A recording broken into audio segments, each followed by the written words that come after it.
Well, hello and welcome to the End Times Watchman channel. And my name is Laura. And recently I invited one of our members, Lee, to speak to us about central bank digital currencies, otherwise known as CBDCs, and also to speak to us about how those combined with artificial intelligence are going to have a major impact on our world within a very short period of time. And obviously, as End Times Watchmen, we are of the opinion that the central bank digital currencies combined with artificial intelligence are one of the instruments which the beast will use to force everybody on the planet to take the mark of the beast, which is why we wanted to know all about it. And so Lee gave us an amazing presentation. It was very informative. A lot of us had very little understanding of either central bank digital currencies. Some people who came to the meeting didn't know much about artificial intelligence. And a lot of us were given a lot of information about things in the background that we didn't know before. And so if you are one of those people, you're new to all of this, you're a beginner in all of this, you don't understand banking, you don't understand digital currencies, you haven't heard of Chat GPT or LLMs or LAMs, if you haven't heard of any of those things, then I promise you, this is the presentation for you. It will really help to explain a lot of things. And so Lee is somebody, he has decades of experience working in technology, working in sales, working with banks, working with FX traders. He has put a lot of time and effort into researching all of these things, the banking industry and artificial intelligence.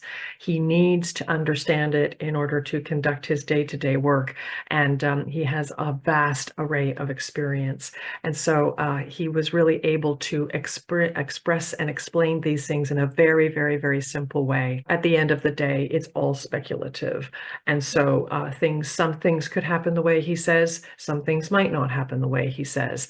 But if you have an understanding of what the situation is, then it can help you to evaluate what is going on around the world as it takes place. And so I pray that it really helps you to see exactly what is very likely to take place in the very near future. And so without any much further ado, I will hand over to Lee and we shall hear his very wonderful presentation. Be blessed. Hallelujah. Amen. What I want to talk about today is how CBDCs, central bank digital currencies, can control the masses, what they are and how they originated. And this is part one of a two-part series. I'm going to cover some of the key ingredients and hopefully it's going to shed some light and make you think a little differently about what's actually going on in our society. Okay, so what I'm about to share with you is, in my opinion only, something that's an inevitability. And because it's an inevitability, there's not a lot any of us can do about it. So what we need to do is to be patient, to keep our eyes open for it, to understand what it means, and, you know, to resist where we can for as long as we can. But it's probably going to happen very quickly, which you'll see. So ultimately, this is something that I can't predict the exact order of things. I don't have those gifts, but what I can do is look at the logic and rationale, and that enables me to have come up with this conclusion. But to start, let's go back. Once upon a time, there was an ancient time where we used gold and silver and other precious metals as money. And when we did that, that enabled us to transfer value at fair value. And everybody was able to understand, I do something for this coin. It's been done in China. There were beads. There were all kinds of different types of money. Some of it was strings. Some of it was metals on hoops. There's been dominoes as money, all kinds of things as money. But gold and silver and precious metals became very good money because they're very durable and they have the right sort of qualities for a coin. And if we go back to the Roman times, we all know that we'll have heard of things like an aureus, a semis, a dupondus, and most famous, a denarius. which is a type of currency. Now, in today's money, if we lived in the Roman times, just to give you an idea of the value of the biggest gold coin, which is, you know, about 20 millimeters in size, that would be equivalent of £20,000 in our purchasing power today. So that one coin would buy a car. That's how rare the coins were. But it's actually a feature of the number of people who are around in the population. So what makes a good currency? Well, a good currency should be portable. It should be recognizable. We should be able to, if it's gold, then we should be able to chop it up and each half be exactly the same. So that's what we call homogeneity. It's got to be durable. Gold never rots. It doesn't rust, and it doesn't really deteriorate. So that makes a good money. So when our modern-ish societies tied their money to gold and silver, it was very good. If you lived in the States, the United States, between 1880 and 1914, you will have experienced almost zero inflation. In fact, it went on for 35 years, which is nearly 2 generations. The prices that your grandparents paid would be the same as your parents, as what you would have paid. And that would have given great comfort to people. And it makes planning really easy because everybody knows what the real value of things are. But we all have heard the horrid stories of hyperinflation in Germany after World War I and what happened there. And as you can see in this picture, we've got a lady busy stuffing her fire with notes for heating the house rather than wood. And that's because, you know, the value of the money just absolutely disappeared because the government just printed and printed and printed money rather than tying it to anything of intrinsic value. One of the things is an understanding of what inflation is. So here I present a very simple slide. We have a pile of money on the left-hand side and a pile of goods. So imagine I've got 10 people on a desert island and they choose to have monopoly money as their real money. And there's a pile of 10,000 monopoly dollars, okay? And then what happens is when they start the money printing, there's the same amount of coconuts on the island and the same amount of people, except I've now got 20,000 or 30,000 or 40,000 monopoly money. So that means there's more monopoly money chasing the same amount of goods and services. And that is what inflation is. But how does it happen? Well, it's always through a monetary phenomenon, i.e. money printing. The government do it. And whatever they say about supply chain, everything, ultimately doesn't make any difference. They're printing money. And that brings us to what's happened to the Western society. Post the war, the Second World War, the United States had about 80% of the world's gold, which it earned by providing weapons and materials to all the rest of the nations. A lot of that gold came from France and Great Britain.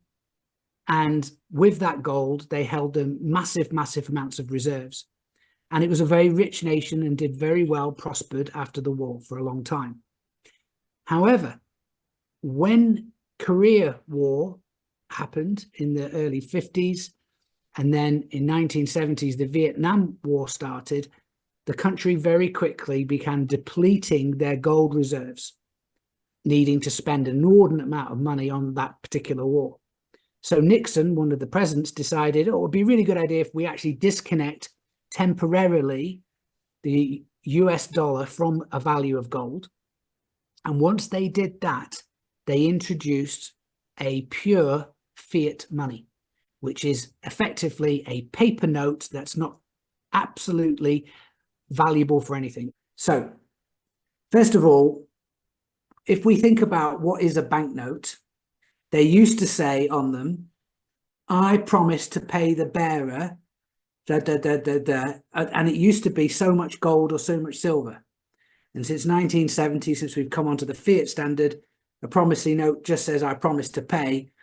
It's just a credit note. It's absolutely just a promissory note, has no intrinsic value in itself.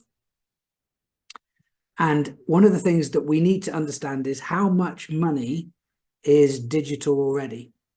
And this is going to help you understand why the CBDCs is going to be so easy for them to insert, because only 4% of the entire money supply is cash. Just 4% in banknotes, under mattresses, in safes, and at banks and banks institutions and cash machines. That might surprise you. However, whether you're talking about gold or whether you're talking about fiat money, it's indistinguishable between my money and your money. What's in John's account is the same type of money that's in Lee's account. And that makes, common sense. We're all used to living in that world. But then came this technology, something called Bitcoin, programmable money. Well, what is programmable money? Let's have a quick look to see what Bitcoin is. So basically, it's a record-keeping type of technology. And the way it works is very simple. We have lots and lots of participants in the marketplace, and they all have what's called a ledger. And that ledger records everybody's transactions simultaneously. And because everybody's got a ledger, everybody can either agree that that transaction was real and true or not agree that that transaction was false. And that enables something very unique, which is there's no central database. There's no one person controlling it. And that is quite a step forward from an accounting perspective. Now, what's really interesting about it, as you can see from the slides, is ultimately the value of Bitcoin is that they've got a fixed amount that they have printed, which is great because it might go up and down in our money. That's partly because it's new and nobody knows what it's worth. But effectively, there are only going to be about 20 million Bitcoins issued ever. Okay, and that means in today's money that Bitcoin could theoretically get to $1 million a Bitcoin, possibly more, $10 million per Bitcoin. But the other thing about it is no one person controls the ledger. So the governments always like to not be left out.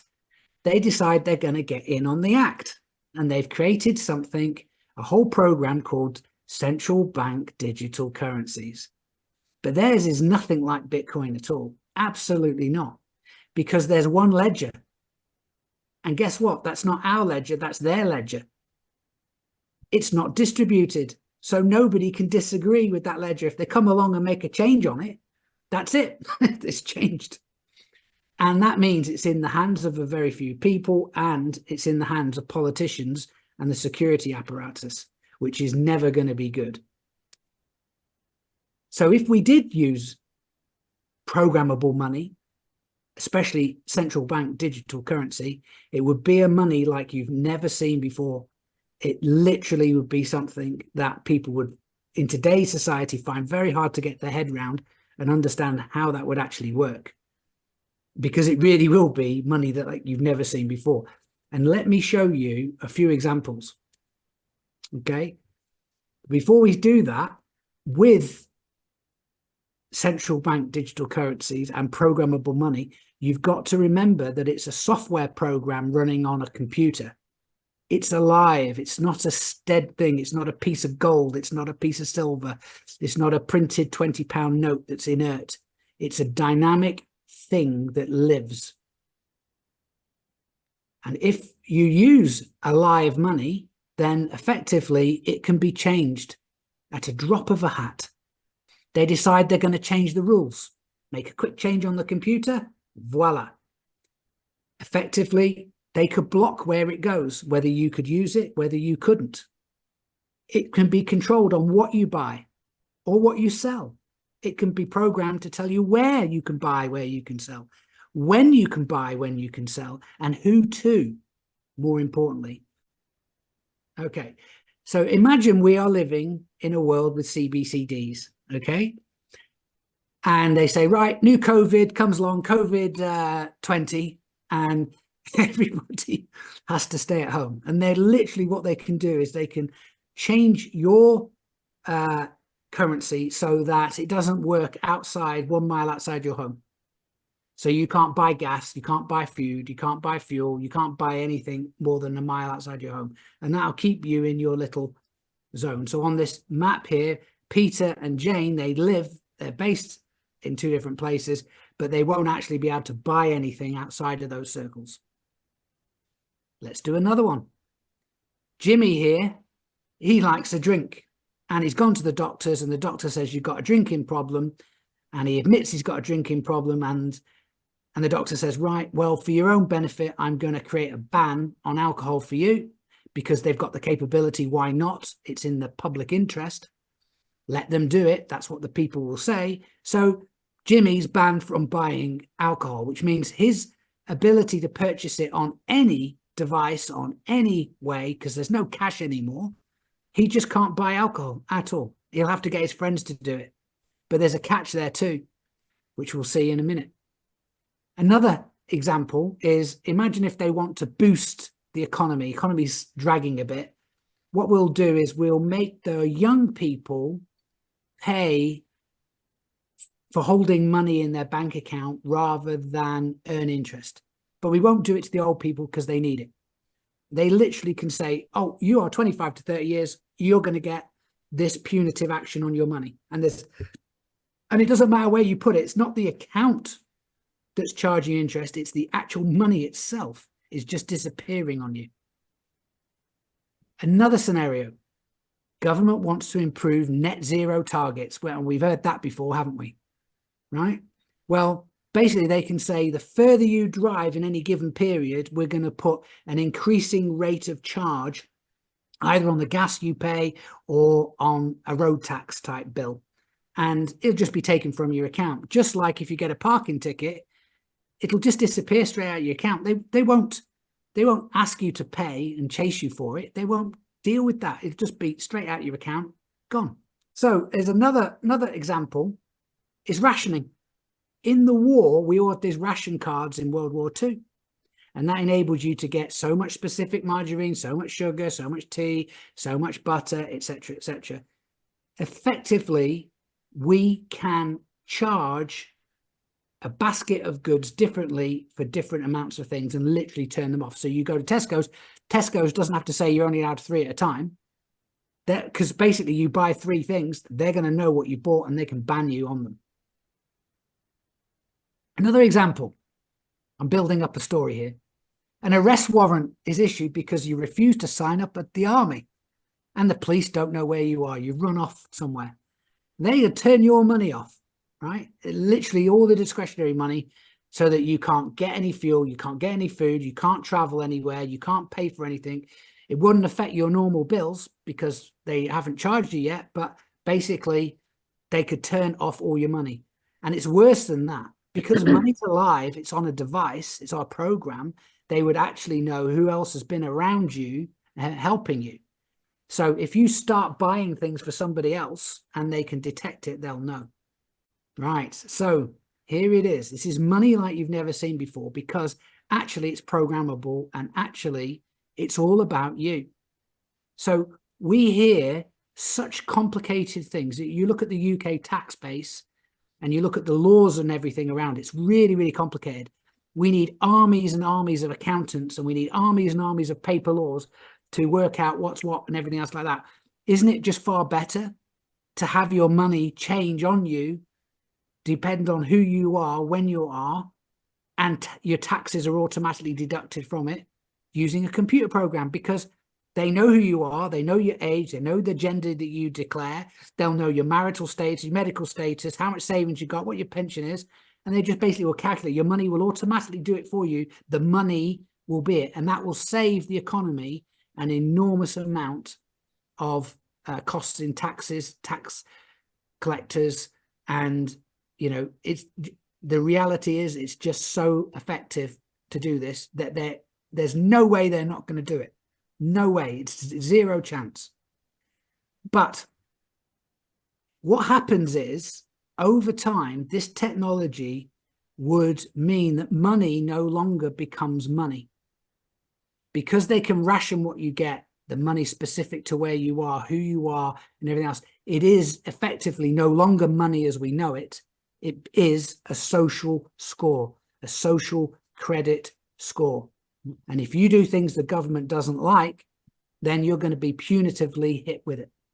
It's the kind of thing that's happening in China today, except China still experiences cash and then a social credit score system. We're not going to get that. We're going to get the social credit score system in one go. And if you think about it, 150 years ago, you didn't have to tell the government or get permission to do things like shooting on your own land, building on your own land, owning a gun, a weapon, starting a business, having a lemonade stand, you name it. You didn't have to tell the government anything about it. Now they control. And the reason why they want to control is because they can. The technology enables them to do it, so they will do it. So CBDCs will come. And it's a disaster for personal freedom. And the thing is, if you need other people, you can't escape it. You have no ability to escape. You can't run from it. You can't purchase your escape. You can't change your identity because your identity is tied to you and your money. You can't offer any resistance. And effectively, what the state does is divide and conquer. They literally could turn off great swathes of the population. If you're revolting in Trafalgar Square about it, they can basically say, everybody in Trafalgar Square at this time, turn their money off. Let them come back to us and apologize before we turn it back on. They can do that. It's not a good thing.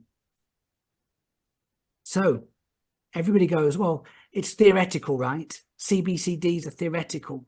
It's not happening now yet. They're not using it really, are they? It's only in the States. It's only in the UK. It's not in Europe. Well, I hate to tell you this, guys, but it's very, very, very well advanced. It's going at a heady pace. It's extremely well funded, and it's coming along very nicely. Now, we're going to take a little detour at this point because there's another problem brewing, okay? And this is where this story takes a little break and we go somewhere else. This should be quite familiar to you all. This is the US debt clock. So it's a website you can go to. You just type US debt clock and have a look. The numbers move on the real website. This is a snapshot from yesterday. And basically, it's an estimate of the government debt, and it stands at 34 trillion US dollars. Great. Okay. And the reason why it's got to that state is because in 1971, they broke off the control of money. They literally stopped controlling it because they pegged it to something which is nothing instead of gold. And that means that they've been running wars ever since. And we all know that to be the case. Okay. Now, really, the truth is that nobody can stop the US debt or the UK debt or Europe debt. Okay. All the governments are totally broke. Just look at this. Literally 1.5 trillion. That's like 1,000. I mean, it's just staggering sums of money, right? It just rocketed 1.5 trillion in a single day. Okay. This is what you call a runaway train wreck. It can't be stopped. No human can do it. No human's willing to do it. They kick the can down the road. None of the politicians are dealing with it. And it means basically we're on to some really bad outcomes. This is a type of debt which we call a direct government debt. And that, as you can see from here, we've got 34 trillion in red on the States.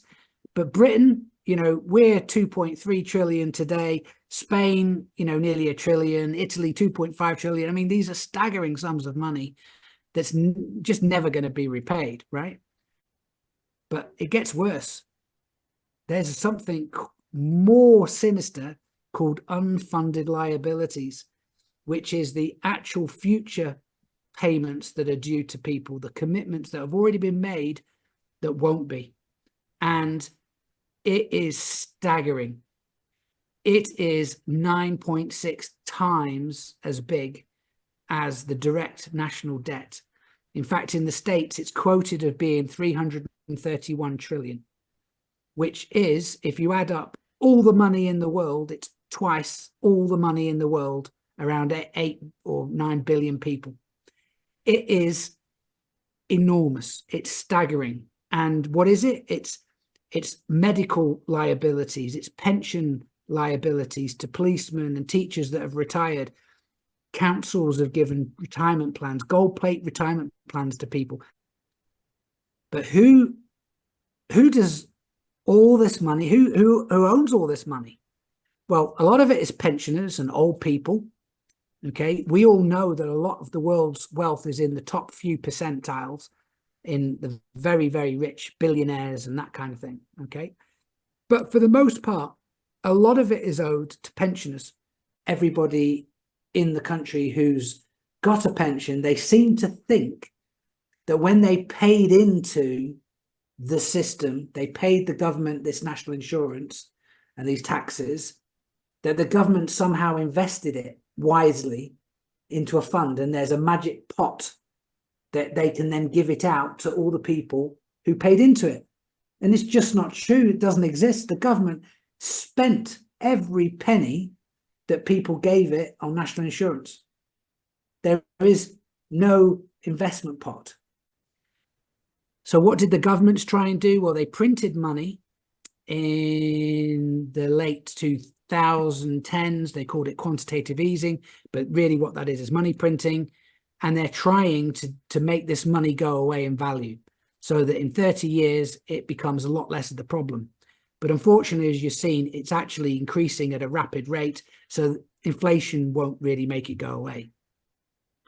But a lot of people say, oh, but you know, everything seems to be okay. I go to the shops, I can pay my bills, the mortgage is okay, I've got milk in my fridge, everything seems to be fine, right?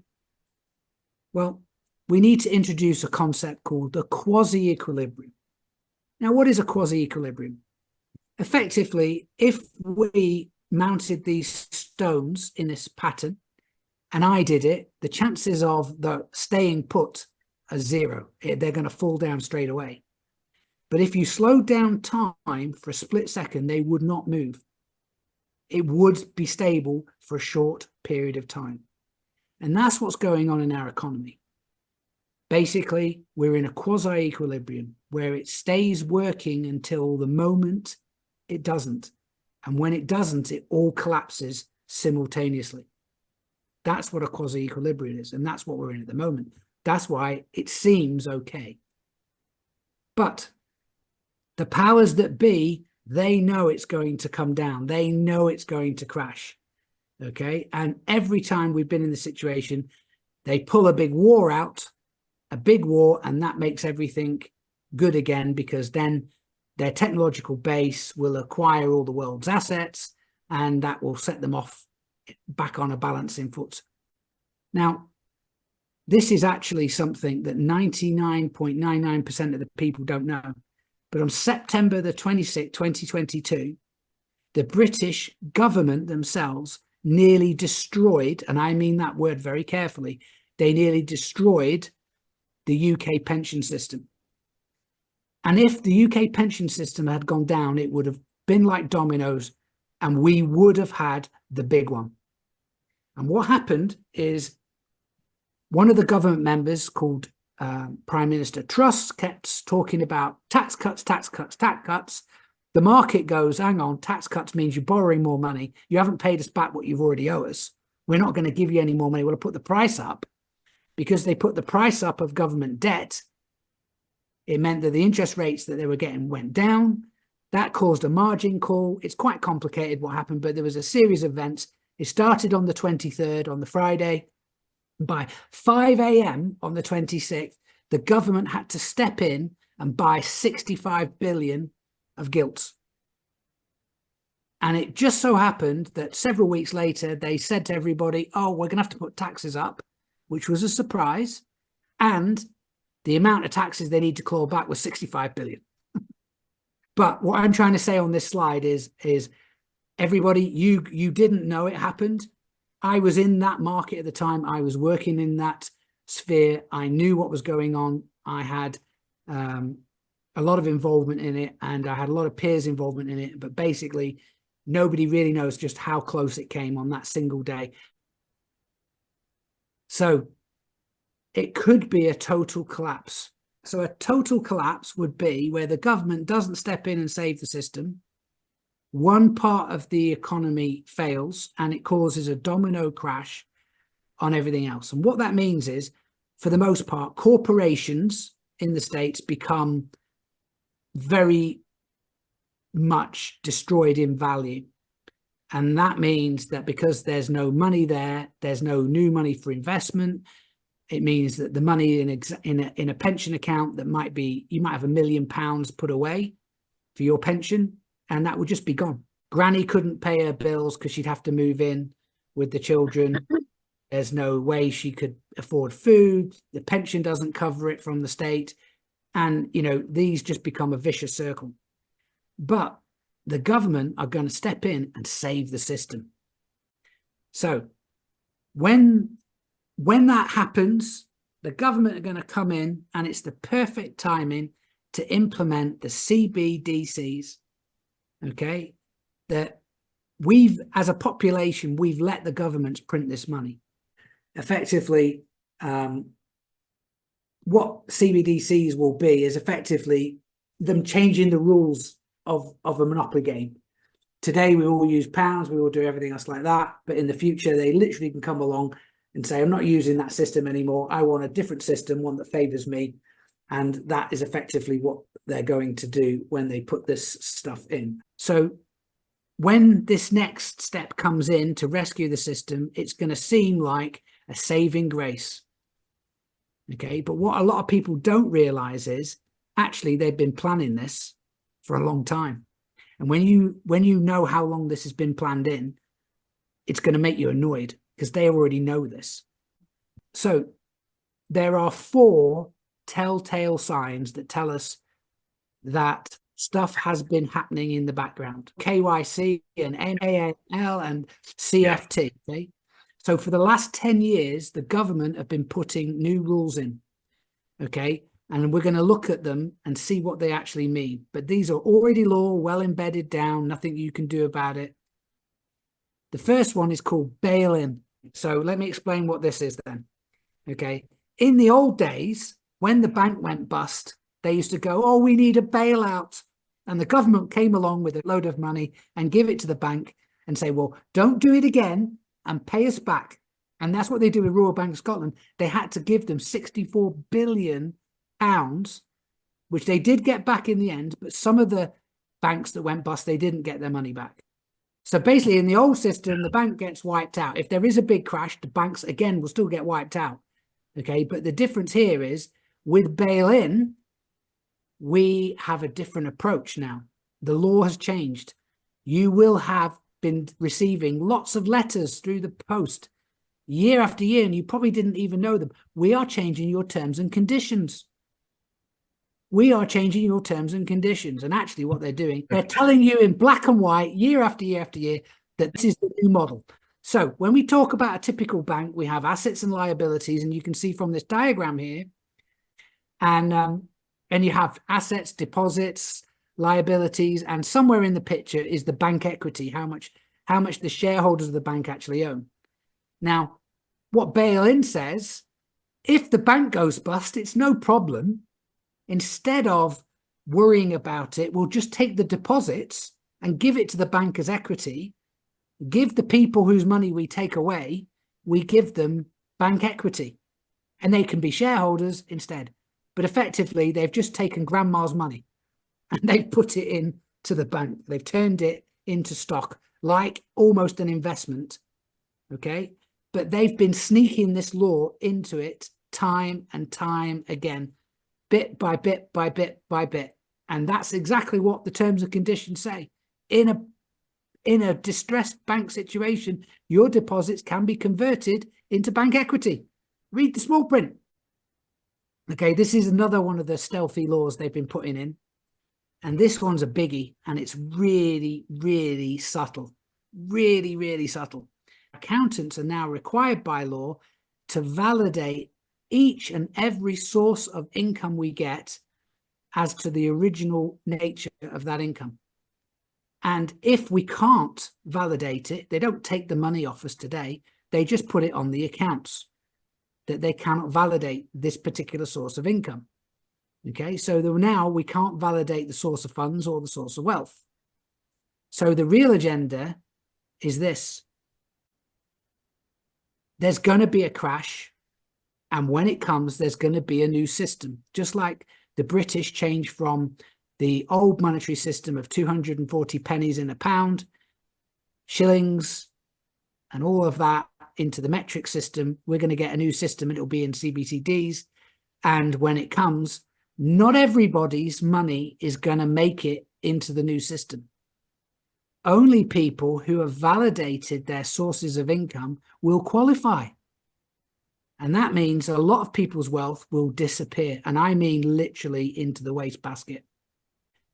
So validated sources of funds are recent pay-as-you-earn money, stuff that the government will have seen on their accounts. It will have been money that circulated local bank to bank in the country. It'll have been recently done, and it will be through the government sanctioned legal entities. But unvalidated sources will be any cash, notes under the mattress. They're not going to make it in the new system. Now, here's why. It's a planned transfer of wealth. It's one part that goes into the new system and 9 parts go in the bin. Now, why do I say 1 part in and 9 parts out? Well, it's literally the only way to save the majority using a Pareto analysis, which is a type of analysis of the population, the numbers, their ages, and everything else like that, where the least number of people get burned. Okay, and it is going to destroy what we call rich. So these are people who have money that is, you know, if I had a very big income, I'd hide some in Dubai and I'd hide some here and I'd hide some there, put it in different bank accounts, and it just won't make it into the new system. But, you know, it basically affects a rich type of person that's not the elite.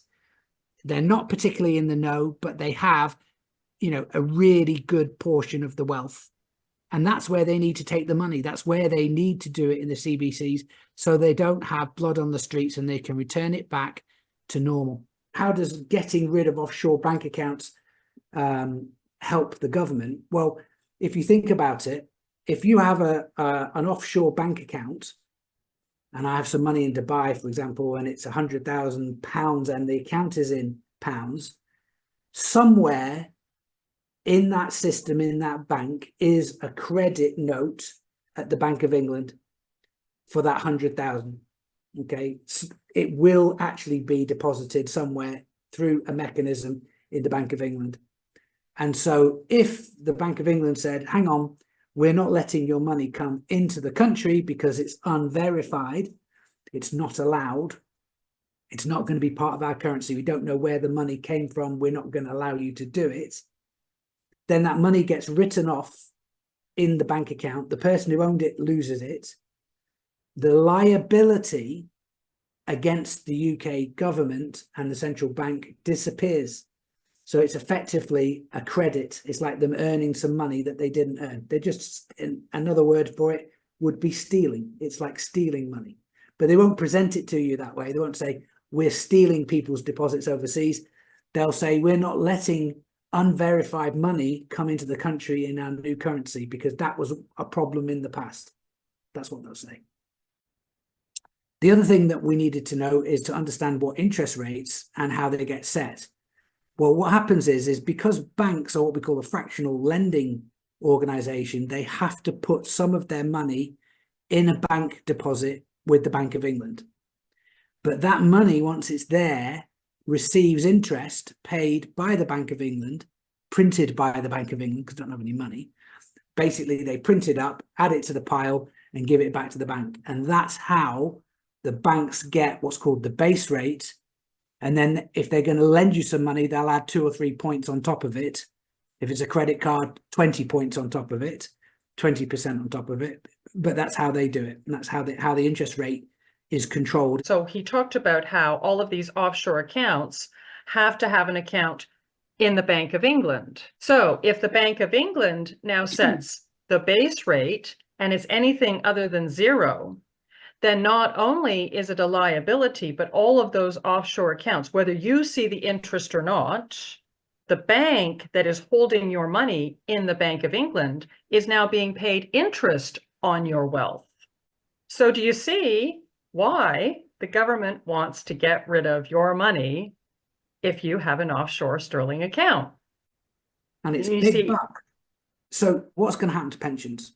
Okay. And, you know, really, I'm going to be speculating as to what might happen in the CBCD world with regard to pensions. So because there isn't an investment pot, and we're going to be facing a problem in the future where they're going to have to basically put the screws on everybody. Anybody's got any money, let's get it off them. Ultimately, the government have to cut the amount of money that they give out. And paying pensions isn't really what they're going to have to do. They're going to tread a fine line between it's a disaster scenario, we have to pay the very minimum, but we can't pay nothing. But what they can do is they can do some very sneaky things over time. And there are many options, and I illustrate just two of them. What you have to remember is in a CBDC world, they literally could ration your money so that it can only buy you so much beef, so much pork, so much butter, so much milk, literally like a ration card from World War II. They can control the economy like that. And what they control for me, they wouldn't control for somebody else. But coming back to the pensions, you might receive option one, which is where effectively in today's pension, you get £1,000 per month and it buys £1,000 worth of goods in today's money. And straight after Bitcoin comes in, you get £1,000 afterwards, and it also buys £1,000 of goods. But there's a shock to the system. Everybody's reeling, everybody's upset, everybody's trying to learn about what the Bitcoin has done to their economy, what it means for their finances, and prices are going to go woo all over the place. So at some point in the future, we might find that even though you still get 1,000 Bitcoins, they actually only buy you a tenth of the goods that it would. And that won't surprise anybody because that's like a fast track inflation. But they'll blame it on the economic event that they had to wheel out the CBDCs to save the economy. That's what they're going to do. So Bitcoin is just an example name I've given for the purposes of a CBDC in the UK. But there are other options too. They could just literally say, right, well, after Bitcoin, instead of getting 1,000, you're getting 800. And, you know, whether you like it or not. And then over time, they could say you're getting 500 and you get £500 of goods. They have to get rid of a lot of money, liabilities, because they just can't afford it. They just won't be able to afford it in the new world. Okay. And that is, you know, one of the sad parts of it. They'll hide it. They'll tell you one thing, they'll do something different. And unlike we've ever had before, they could literally be doing things to some parts of the pension population and nobody know as a whole that that's happening, because their money isn't your money. It's a social credit. So we have to be aware of what's going on and sensitive to reports of people being fiddled by the government. So CBCDs will be so that you will owe nothing and be happy. But in fact, it's a prison sentence for everybody once we get there. And in part 2, I will talk about how it gets a whole level more worse than all of that, because I will show you how AI is going to completely change the way that CBCDs are implemented and utilized in a way that will shock everybody. Now, what I'm about to tell you is part 2. So what I'm going to present is all about the depth and the difficulties around what's going to happen once we've got CBCDs, and then we augment it with AI. And AI and CBCDs, they are completely separate. They're different threads. But when they come together, it's going to provide a real noose around everybody's neck in a way that we really don't want. So in today's society, money is a way of binding people to everybody else. If you want food, you need people to go and get it. You need people to go and work in the shops. Money is a way of providing that service and organizing society.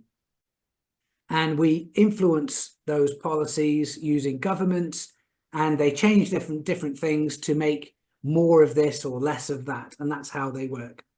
But in the future, which I have shown in the last presentation, CBCD money is not about anything other than the individual. This is very new, and it's very different compared to what you're used to with what you think money is. And it becomes almost a social credit. But artificial intelligence on top of that is going to completely change the way that we live our lives, and it is going to be dramatic. Moving on, we're now going to talk about AI in today. Okay, so ChatGPT is an artificial intelligence program that enables you to ask it any question you like, and it gives you an answer. Okay, it's a self-learning computer program. It's a radical shift in technology. It's been very carefully assembled and curated, and it can read your words. It can do translations. It can do contracts. It can interpret facial expressions. It can read human faces. It can do other things, and it can read whether you're compliant or not. Now, it is a very, very, very powerful piece of technology, and it is going to be the start of the end of everything. So what is ChatGPT and how does it work? Well, it's effectively what we call an LLM. It's a large language model. And what that means is ChatGPT is not just artificial intelligence. It is a collection of hundreds of thousands of little tiny bits of language that's been assembled to make up verbs and nouns and all the adjectives and all the other parts that make up our language. And then it's been shown and read hundreds of thousands, if not millions and millions of documents. And because it's done that, it's able to regurgitate that for us. Now, you might think that's really clever, but actually it's not just this. You can actually use products to create images for you from scratch, literally images, and it will create a photograph, it will blend them, and it's stunning. And the pace of the growth of this, it's all come out of this new technology, this new way of putting AI together, okay, which is called LLMs. It's going to change everything, okay? Okay, right, so coming back to this, I want to talk about this topic, okay? And we're going to call this topic aerodynamics. Okay, and this is something I've been thinking about for over 20 odd years. And now it's come to reality. So if you think about it, you're listening to me and I'm saying a number of words.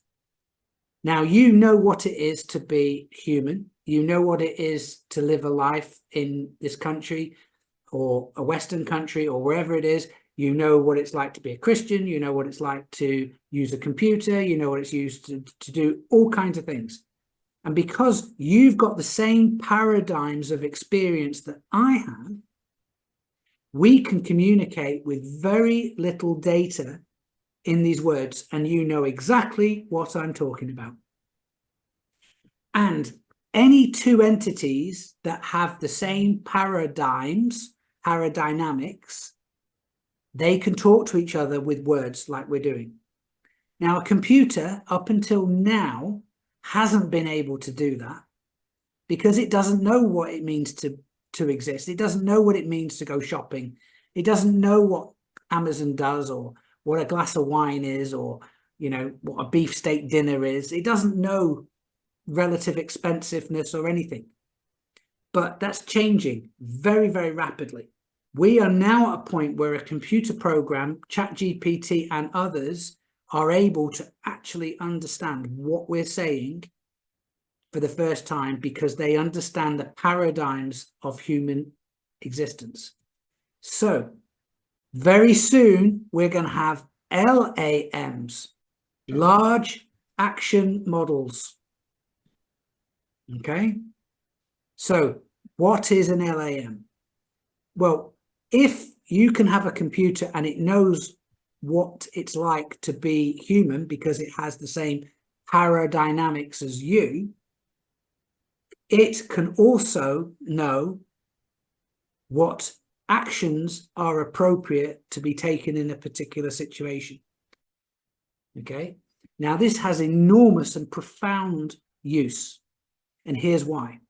Imagine that you have a lady in one town and she speaks to her device. We'll get to that device in a minute. And she says, I'm looking for a second-hand green couch in my local village that's less than £50.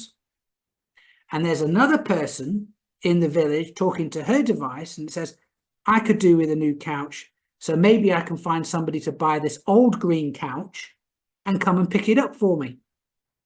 Now, if the computer program understands the paradigms and what it means, one person wants to get a green couch, one person wants to sell one, they happen to be local, they could put it in the back of their car and it's easy and they don't want to change too much money, they can join the two together, and that has enormous value. Enormous value. Today, even with our current uses of computers, we're prohibited, because if I want to do that, I've got to use a platform like Facebook. I've got to use something else, right? And it's awkward because I've got to put pictures on it. I've got to, you know, they don't know if I'm trustworthy or not. Then you've got to deal with all of that. It's just a nightmare. But AI that knows you and understands you and knows what you want and can connect you to everybody else is going to change everything in a profound, profound way that's going to stun you. So large action models are ways of getting the AI to do things, not just tell you things and draw pictures, but actually execute things. And there is this thing called Rabbit R1, which is an AI device. It's not a phone. It's an actual device, and you can just talk to it like you can talk to Alexa, except it uses a large language model to action things. Now, imagine that piece of software ends up on your phone. Okay? As soon as it ends up on your phone, everybody in the world gets it at the same time. It's a large action model. It can then do things that are going to get rid of a lot of jobs. So most lawyers will be gone. Logistics engineers will be gone.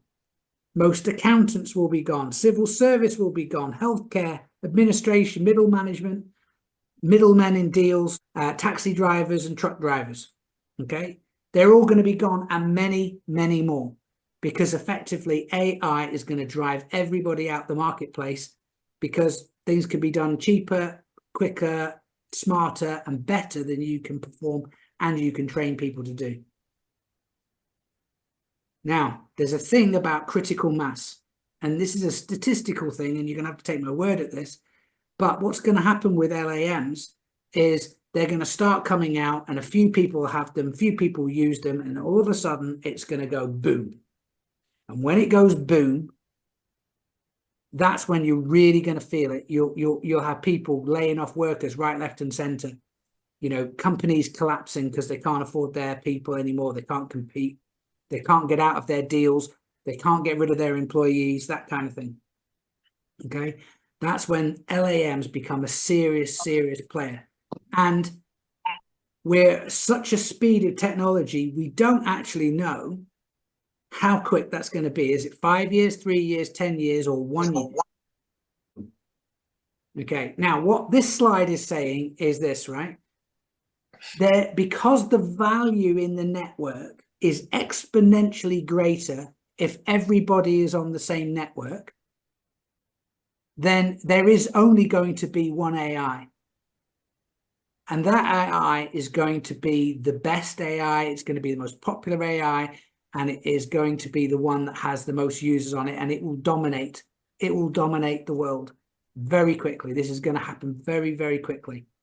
So it could be Google or Amazon or IBM or Microsoft or a new company, but there is only going to be one superhuman intelligence, right? That is going to come. And as soon as it appears on the marketplace, that's when the governments will take over it.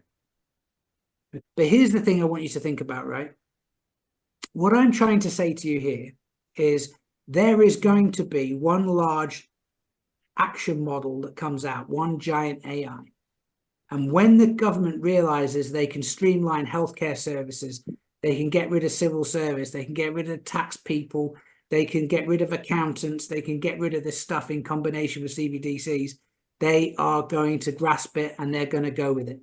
The government in the UK is relatively slow, but they have digitized an enormous amount and continue to do so of their processing and interaction with users. Now, I'm trying to say this to you. There's going to be one version of this that comes out. The states are going to use it, and they're going to use it in conjunction with the CBDC money to control it. So it's effectively running the state. It runs the state. There's no tax forms in the CBDC world. The tax is just taken, your money disappears. It's just automatically calculated. The money is living, it disappears, it does its own thing. It's a computer program. It's going to even talk to you. It'll even tell you, you're going to pay your tax today and I'm going to disappear. It's going to give you a little text. And it might even talk to you. It might literally speak to you. Okay? It's time for your taxes. We're going to take this money from you today. I can see that you don't have very much in your account, but you have a credit line. I can move some money over to support you if you need. Okay? That's how this is going to happen. This is going to be absolutely mind-boggling to you guys now, but it's just really going to happen. It's just not going to not happen and stuff. Okay, so what does that mean for society? Basically, everybody's going to get a minimum wage because you're going to have a huge amount of people who are unemployable, huge amount of people that won't work, can't work, and are basically being forced into poverty due to technology, and they didn't get on the technology bandwagon and they didn't make money while they could. Don't forget that by the time CBDCs are in, the middle class is gone. And, you know, the people who have mansions and are quite wealthy, and they're gone. That money's gone. Okay, because that's where 90% of the money is. It isn't in the poor because they don't have anything, and it isn't in the super rich because you can't get hold of it. Right? It's in the people who are a little bit lazy, reliant on the state, still in the state, and get caught out when the system happens. But there's going to be a minimum wage, and then there's going to be people who are creatives, who the AI can't overload. These are entrepreneurs. These are people who have jobs with their hands, nurses, doctors. Those kind of people will do very well in that type of system. And then ultimately, you're going to have the super, super, super rich, which is those people who didn't get clobbered by it in the first place, saw it all coming, and were able to make sure that their CBDCs were included in the first place. And all of it is going to be run and orchestrated by one super AI, LAM, whatever name it's going to be, we don't know. The beast? Well, I wouldn't like to say. I mean, you can take from my drawing what it might be. People will say to me, no, it's not going to happen. Our country wouldn't do any of that. The fact is, if any one country starts going down the LAM route, it's going to be so much more efficient. It's going to be so competitive. Every other country will follow. They'll create their own versions. It's not necessarily one beast across the whole of China, India, and Europe, but we might see a beast, an LAM AI in the whole of Europe. But these machines are effectively organizing society, curating society, deciding who gets what. Money isn't money anymore, it's social credits, and everybody will have to do it. Every country will have to do it, or they miss out. If you think the government doesn't know this stuff and plan this stuff, you're really very, very, very silly. Because I can tell you, I used to work for the MOD, and they plan things 30 years ahead. They know exactly what's coming around the corner. They employ people to be think tanks. They literally do nothing but sit in a room and think all day. So this is my concluding slide, okay? No escape. It's an inevitability. It is unpleasant to be here at this time. People will try and obfuscate this so you can't see it, you can't know it. The government's going to be very, very sneaky. But, you know, ultimately, this is coming. It's inevitable. It's logical. You can see it. It's got writing on the walls. I'm going to hand it over to Laura. So wasn't that a wonderful, wonderful, wonderful presentation? So thank you so much, Lee, for all the time and effort that you put into putting that presentation together, and also for explaining things so clearly to us. We really, really, really appreciate it. So I pray that if you've just watched that video, that it really blessed you. If you have any further questions, if there was anything that wasn't clear, if there's just more areas that you feel that weren't covered and you'd like to see those in a future video, then please do send us comments. Please, please, please do share this video with others so that other people can have a better understanding of finances, central bank digital currencies, artificial intelligence, LAMs, everything like that. Please do like the video as well. Please do put in comments. And if you would like to receive more videos from the End Times Watchman, then please subscribe to this channel. As a follow-up to Lee's presentation, I do a series of meetings on how God's kingdom economics work and what we can be doing now, right now, to ensure that we are under God's covering during the Great Tribulation. The Bible has a lot to say about how to fireproof yourself and your provision, and to ensure that when the Great Tribulation comes, it doesn't affect you in the same way as it will affect others who have not prepared according to God's ways and God's principles. And God's ways are not our ways, and his thoughts are much higher than our thoughts. So I promise you that some of the things that I present in my presentation look at things in a very, very different way than the world. And so you will really, really, really be blessed if you look forward to those videos. And I'll be posting those videos in the next few days. So yeah, so thanks a lot for joining us, and hopefully we'll see you in the next video. Bye-bye.